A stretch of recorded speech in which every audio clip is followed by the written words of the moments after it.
Remember, there's some pretty important information here in the disclaimer. You might want to give the video a quick pause and read it.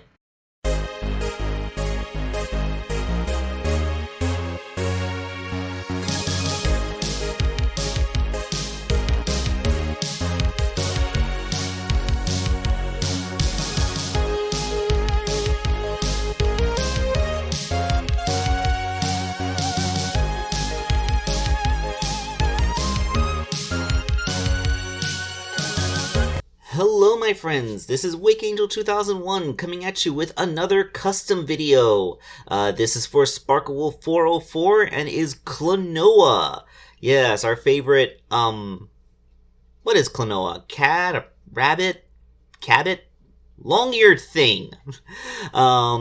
Yes, the thing that some of the ignorant people might mistake for a Sonic character, but as you can see by that Pac-Man logo on his hat, he is in fact a Namco character from a completely different mascot platformer franchise. Anyway, before we get into the Klonoa part of the video, I wanted to do a quick follow-up on Knights, which Sparklewolf also commissioned, because she wanted his extreme gear, their extreme gear, from Sonic Rider Zero Gravity. The funny thing is, Corey and I checked, and Knights' extreme gear model isn't available to download anywhere. It's weird, because Models Resource had like over a dozen boards from that game, including all the main characters and a bunch of side, like bonus gears, but Knights' wasn't there. But there was one that had a similar frame, and Corey was able to modify it to look more like Knights' board, so there we go. So I 3D printed it and gave it a paint job. You know, it's not the best, but you know, there we go. We now have the extreme gear for Knights, and I made sure that it's properly scaled so that the figure can stand on it. I mean, you kind of have to balance it on there because there's no pegs or magnets or anything. I thought about installing magnets, but given how Knights lacks ankle rocker articulation because the way I had to sculpt their calves, wouldn't really be able to get their feet flat on the board. But, you know, it can balance. And as a bonus, you can actually stand the board up on its end like this, so you can make it look like Knights is standing with it propped up. So, you know, that's a bonus. Alright, now let's get into the proper Klonoa custom itself. Sparklewolf sent me this Aladdin and Tails figure to combine together to make into the, the Klonoa. But then, we realized, you know what? Klonoa's pants don't actually look like Aladdin's. So that was the whole reason I got the Aladdin figure. Well, that she sent me the Aladdin figure. And, yeah, didn't match. But then I remembered this Mickey Mouse figure that I bought. This is a Kingdom Hearts Mickey. And the outfit is very similar. So like, I thought, hey, how about I just use this old Mickey figure? And she was like, yeah, that would be perfect. Except that Mickey doesn't have any knees. So can you find a way to install Tails' knees into the figure so that they would have knee articulation? And so beganeth the project.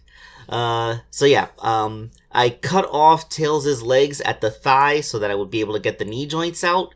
But the ball joints, as you can see here from this comparison picture, are not compatible with Mickey's shoes. So, I had to cut off the ball joint, from Mickey Mouse's actual leg, put it onto the end of Tails' leg, and then drill a hole up into Mickey's pants that the little stump of Tails' thigh would fit into, so that I could create, you know, like this whole little Frankensteinian hodgepodge collaboration that all exists for the purpose of giving Mickey Mouse a knee and knee swivel like Tails has. So, yeah, that was actually quite a little bit of an engineering challenge. After that, the rest of the body was relatively light. Of course, I resculpted the pants to look more like Klonoa's pants, and then I trimmed the shirt tails to, be the shorter shirt that Klonoa has, and did some sculpting for the giant zipper and everything. So with this, the body was done, and actually stood that way for a little while, because it took time for me to figure out how to get Klonoa's head, because, although I was able to get the 3D model for Klonoa's head from Corey, once again, shout out to that awesome guy, the thing is, with those giant ears, it would really impede any kind of meaningful posability. So the only way to do it was to make the ears articulated. Zach had sent me a care package of a bunch of spare figure parts he didn't need anymore, and among them was a Mega Construx figure, which I took the arms out of, so that I would be able to use the universal joints to install into Klonoa's head and attach the ears to, so that there would be ear articulation. And yes, I did use the bangs from the Tails figure to make Klonoa's bangs as well. The hat is actually hand sculpted once all the engineering was done. I was afraid that the hat brim wouldn't really come out in the 3D printer, so I just said, screw it, we'll do it live. With this, I have a Klonoa head with articulated ears, and they can go out, they can go forward and back. Yeah, great Klonoa head. And with the iconic little Pac-Man button. So with all that said and done, I got this attached to the body, and we have a Klonoa. He looks kind of weird when his ears are just kind of hanging by his side because they go over his hands like that, but thanks to their posability, he actually looks pretty decent in dynamic poses. The only thing left to give him was his wind ring accessory, which I made by taking one of these Sonic rings and then sticking a Lego Chaos Emerald into it.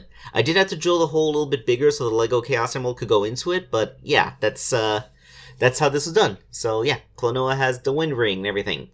This is actually the first time I've ever made Klonoa as an action figure, which is kind of cool.